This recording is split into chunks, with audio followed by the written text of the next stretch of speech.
আজ আমরা শ্রবণ করব এক মহান সন্ত, আধ্যাত্মিক গুরু ও ভক্ত হৃদয়ের অনন্ত আলোকবর্তিকা, শ্রী শ্রী 108 স্বামী নিজপ্রকাশানন্দ সরস্বতী মহারাজ, যিনি সকলের কাছে পরিচিত কাঠিয়া বাবা নামে।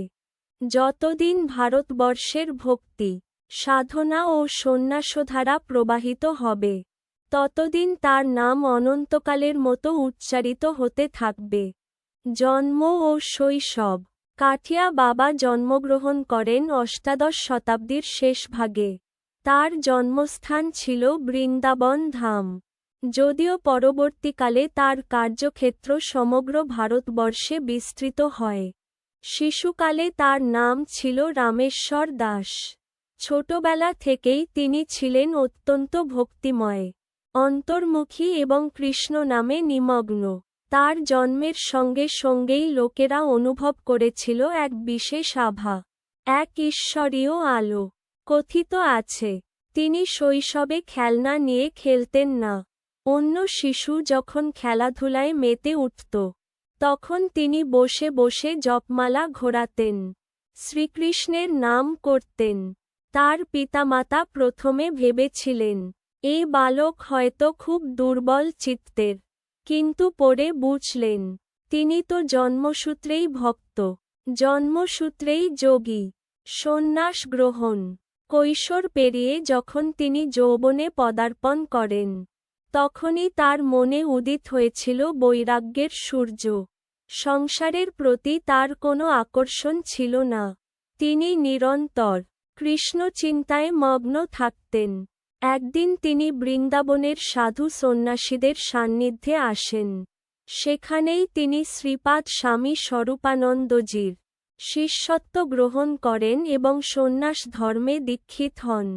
সেই দিন থেকেই তিনি পরিচিত হলেন নিজপ্রকাশানন্দ সরস্বতী নামে। কেন নাম হল কাঠিয়া বাবা?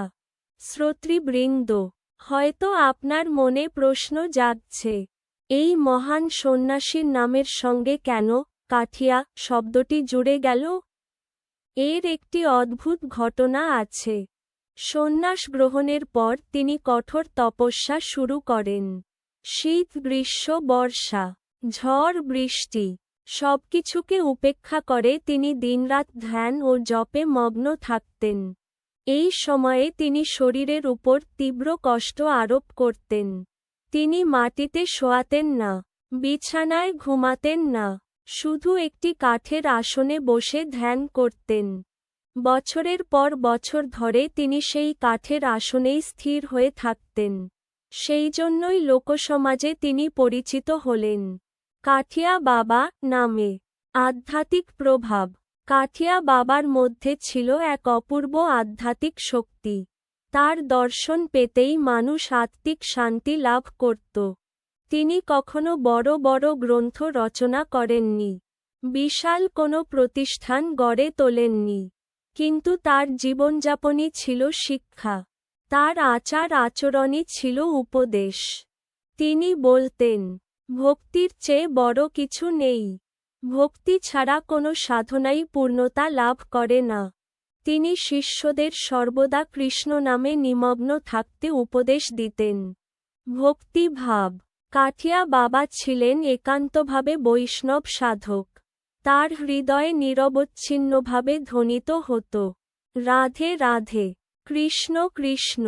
কথিত আছে, তিনি যখন কীর্তন করতেন, তখন তার চারপাশে এক অপূর্ব আনন্দময় পরিবেশ সৃষ্টি হতো। লোকেরা বলতো, যখন কাঠিয়া বাবা হরিনাম গাইতেন, তখন বৃন্দাবনের গলিপথে যেন স্বয়ং কৃষ্ণচন্দ্র নৃত্য করতেন। শিক্ষা ও দীক্ষা।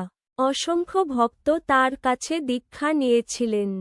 তারা কেউ ছিলেন ধনী, কেউ ছিলেন গরিব, কেউ ছিলেন রাজা, আবার কেউ ছিলেন সাধারণ কৃষক।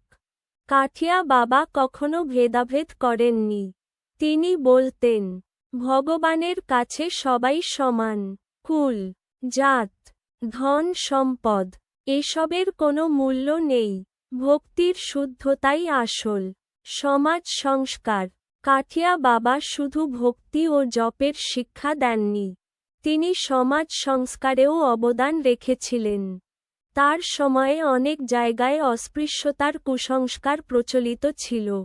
নিম্নবর্ণের মানুষকে মন্দিরে প্রবেশ করতে দেওয়া হতো না। কাঠিয়া বাবা এসব অন্যায় ভাঙতে শুরু করলেন। তিনি সকলকে নাম সংকীর্তনে যোগ দিতে আহ্বান জানালেন।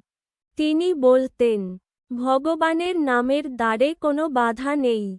রাধে শ্যামের নাম সবাই উচ্চারণ করতে পারে। এতে কারো বাধা দেওয়ার অধিকার নেই। তপস্যা ও অলৌকিক ঘটনা। কাঠিয়া বাবার জীবনে নানা অলৌকিক ঘটনার উল্লেখ পাওয়া যায়। একবার তিনি বৃন্দাবনে গভীর ধ্যানে নিমগ্ন ছিলেন। হঠাৎ দেখা গেল, ভয়ঙ্কর ঝড় বৃষ্টি শুরু হয়েছে। সাধুরা ভয় পেয়ে গুহায় আশ্রয় নিলেন। কিন্তু কাঠিয়া বাবা নির্বিকার অবস্থায় তার কাঠের আসনে বসে রইলেন। ঝড় শেষে লোকেরা এসে দেখল, তার শরীর এক ফোঁটা জলে ভিজেনি। সবাই বিস্ময়ে অভিভূত হল। আবার শোনা যায়, তিনি একবার কীর্তনে নিমগ্ন ছিলেন। হঠাৎ তার শরীর থেকে অপূর্ব আলো বিচ্ছুরিত হতে লাগল। লোকেরা বলত, এই আলো স্বয়ং কৃষ্ণের কৃপা। শিষ্য ও অনুসারী। কাঠিয়া বাবার অসংখ্য শিষ্য ও অনুসারী ছিল। তাদের মধ্যে অনেকে ছিলেন পরবর্তী যুগের খ্যাতনামা সাধু। তারা ভারতের নানা প্রান্তে ভক্তির বীজ বপন করেছিলেন। আজও তাদের আশ্রম ও মঠে কাঠিয়া বাবার ছবি স্থাপিত আছে। তার নাম স্মরণে জপমালা ঘোরানো হয়। উপদেশ। কাঠিয়া বাবার প্রধান শিক্ষা ছিল, নাম সংকীর্তনই মুক্তির পথ। ভগবানের প্রতি একনিষ্ঠ ভক্তি। অহংকার ত্যাগ করা। সকলকে সমান দৃষ্টিতে দেখা।